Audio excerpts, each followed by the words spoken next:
திடீர்னு நடுராத்தில் வந்து ஆவியானவர் எழுப்புவார்.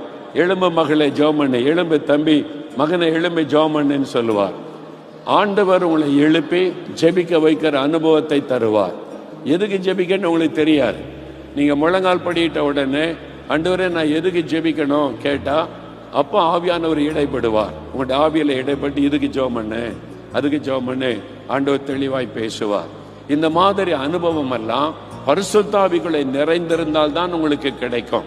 ஆவியினால் அபிஷேகம் பண்ணப்பட்டவங்க தான் இந்த அனுபவத்தை எல்லாம் நீங்க பார்க்க முடியும். அப்ப ஆவியானவர் ஜெபிக்க நடத்துவார். சில சமயம் ரொம்ப டயர்டாயிரும், ஊழியெல்லாம் முடிச்சுட்டு ரொம்ப களைப்பா இருக்கும்.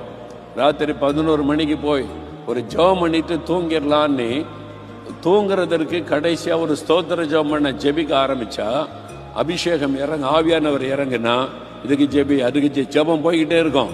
சில சமயம் அதிகாலை 4 மணி வரைக்கும் ஜெபம் போகும். டயர்டா தூங்க போனோம், இவ்வளவு நேரம் ஜெபம் பண்ணி இருக்கிறோம். அது ஆவியானவர் ஜெபிக்கிற ஜெபம். பரிசுத்த ஆவியானவர் நமக்குள்ளே நிரப்பி நம்மளை ஜெபிக்க வைக்கிற காரியம். சோர்வெல்லாம் போயிடும், டயர்டெல்லாம் போயிடும், ஒரு பொது பலன் வரும். அது ஆவியானவர் செய்கிறார்.